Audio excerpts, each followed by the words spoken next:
Welcome to the Bible class as we continue to look at the Bible project, and also to those who have come across this video, welcome. I do hope you enjoy and are blessed by the series. Over the past couple of weeks we've been looking at how to read the Bible.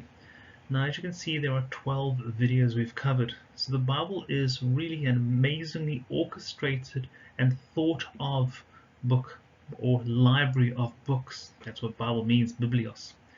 And really, it is God breathed, and it's been compiled by over 40 different authors, yet it's a unified story that ultimately leads to Jesus Christ. Before we continue, let's just ask God to undertake. Lord, please open our minds, open our eyes, so that as we read and explore the Bible for ourselves, Lord, that these videos will be part and parcel of instruments to help us be more aware of how amazing your word is. Amen. So the book of Solomon we're looking at today, the wisest king of Israel. King Solomon is associated with 3 books of the Bible: Proverbs, Ecclesiastes, and the Song of Songs. Each book offers a unique perspective on how humans can rule with wisdom and fear of the Lord. In this video, we briefly explore how the message of each book fits into the overall story of the Bible. In the story of the Bible, King Solomon was the wisest ruler that Israel ever had. And there are 3 books in the Hebrew Scriptures connected to him: Proverbs, Ecclesiastes, and the Song of Songs. They pass down the legacy of Solomon's wisdom, but in a surprising way. So let's talk about how to read the books of Solomon. Okay, to really appreciate the story of Solomon's wisdom, we have to go back to the Garden of Eden. Where God created humanity, male and female. Right, Adam and Eve. And God commissions them to rule the world together in intimacy and love. Kings and queens of creation. Now, in order to rule, you need to be wise. And the humans have a choice about how to gain wisdom. Yeah, they could live by God's wisdom, which will lead to life. Or they could become wise in their own eyes. And that's what they choose, to take the knowledge of good and bad into their own hands. And immediately, the intimacy between man and woman is broken. They hide their bodies from each other and then from God. Their choice leads to division and death. But the story holds out hope for a future human who will make the right choice and rely on God's wisdom. Like King Solomon. He prayed that God would give him the knowledge to know good from bad so he could rule with true wisdom. Exactly. He reverses the failure of Adam and Eve, and it leads to abundance. In Solomon's day, every Israelite sat in peace under their own fruit tree. Oh, it's like he's creating Eden. Well, for a while.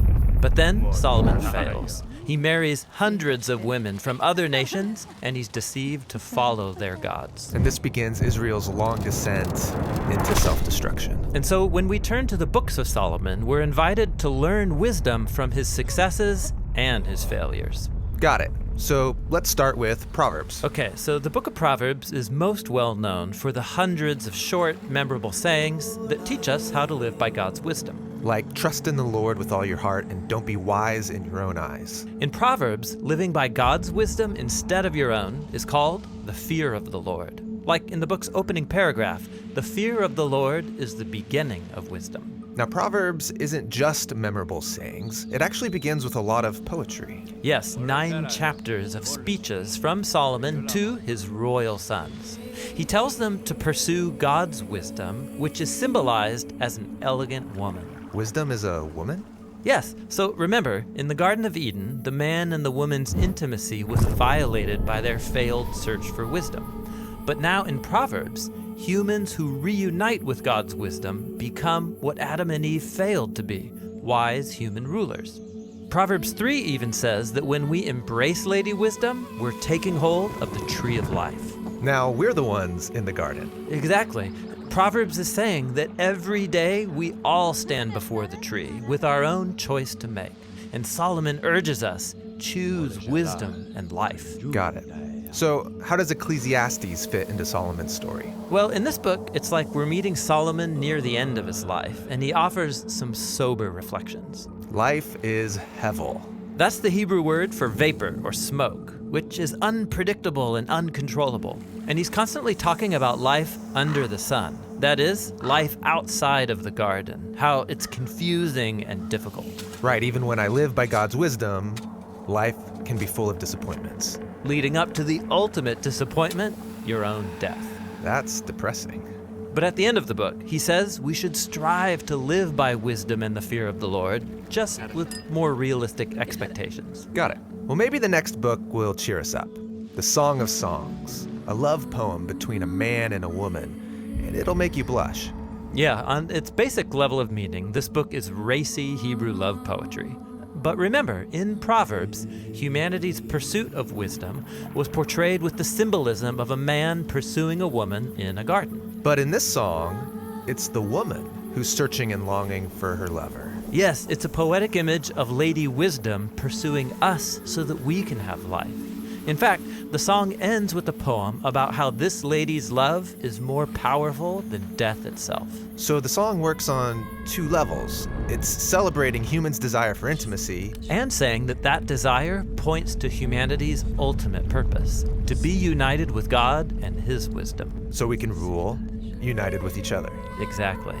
This is why the song ends with the man and the woman united in love under a fruit tree. So the story of Solomon and these three books invite us to see ourselves within the whole biblical story. Yes, they're about how God designed all of us to rule the world by His wisdom, so that we can all find true life.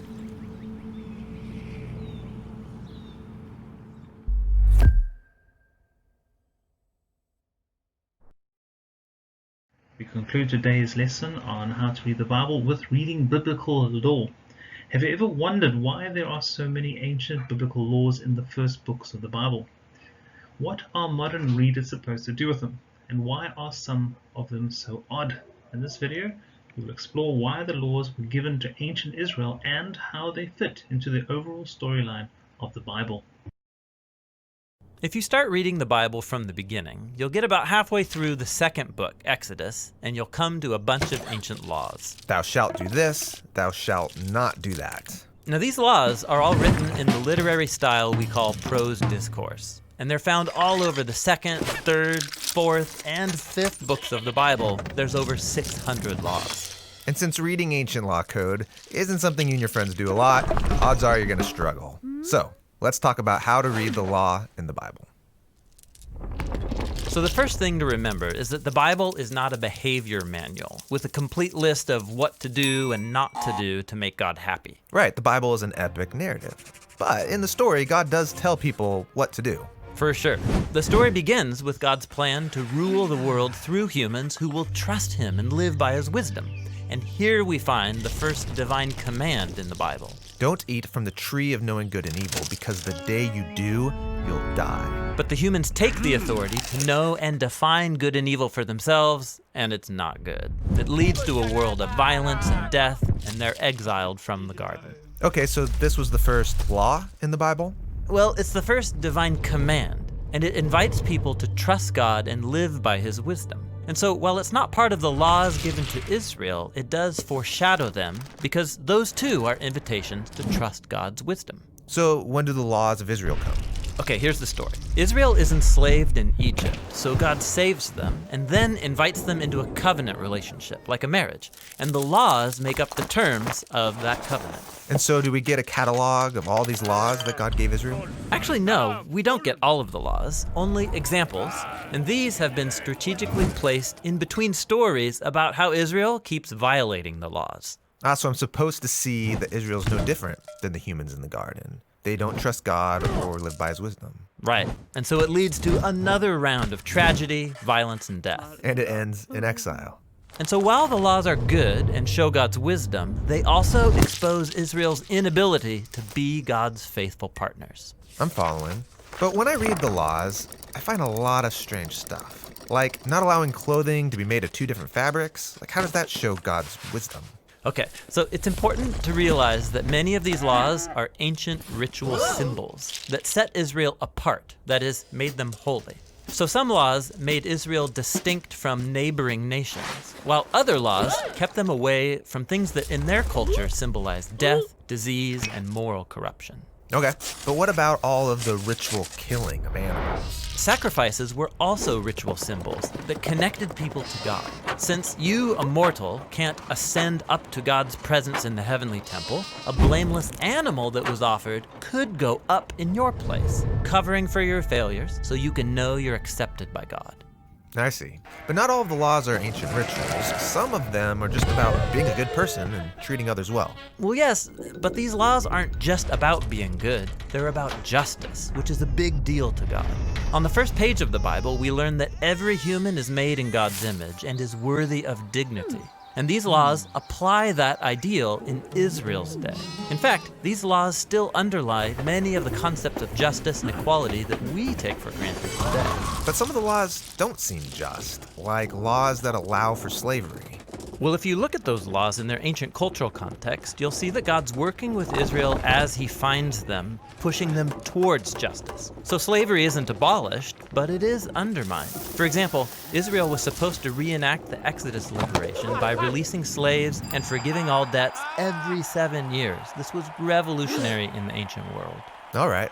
Now, what about all the laws about Sabbath rest on the seventh day and all the 7-day feasts? I mean, what's up with all of these sevens? Yeah, so these laws about sacred time are all connected to the first creation narrative in Genesis. God brings order out of chaos in 6 days that each have a clear beginning and end. But when you get to the 7th day, it has no end. That's because it's pointing to the ideal of humans partnering with God in his rule and rest. All of these 7-day feasts are rituals that symbolize humanity's true purpose and future hope. Okay, so all of these laws given to Israel can fit into those basic categories. Yes, and each category expresses a core ideal of God's wisdom. And the laws show how those ideals should be applied in the culture of ancient Israel. But as the story makes clear, Israel failed at fulfilling the law over and over. How is God going to get humans to trust his wisdom? Well, Moses and the prophets after him trusted that one day God would transform the human heart, so people can be faithful covenant partners who trust his wisdom. And that brings us to the story of Jesus. Yeah, Jesus said he came to fulfill the law. Right. He was the faithful covenant partner that Israel and all humanity was made to be, but has failed to be. Jesus lived by the divine ideals underlying the laws. And he taught that the laws are all fulfilled when you love God and love your neighbor as yourself. And Jesus promised that God's Spirit would come and transform his followers so they too could live this way. And so, when followers of Jesus read these laws today, we need to remember they were given to Israel in their ancient cultural setting. You couldn't follow many of them even if you tried. But what you can do is see God's wisdom in the laws. Right, and trust that God's Spirit can guide you to follow that wisdom as you learn to love God and to love your neighbor as yourself.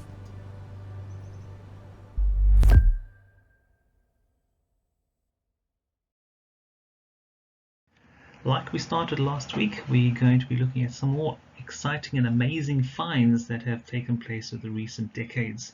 And then again, this is to help you not just say, well, the Bible exists within the covers of 2 books, but the Bible is an accurate story that relates the history of God and ultimately his story for your life.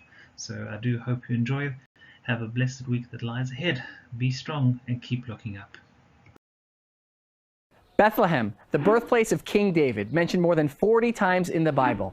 And yet, until recently, there was no proof outside of the Bible that Bethlehem existed during biblical times. Until the year 2012, when in an excavation here in the city of David, the place where Jerusalem began, a small seal dating back some 2,700 years, likely to the time of King Hezekiah, direct descendant of King David, is discovered in an excavation near the Gihon Spring, the primary waters of Jerusalem in ancient times. And on this seal, in ancient Hebrew writing, are the words, "In the 7th year, Bethlehem, to the king."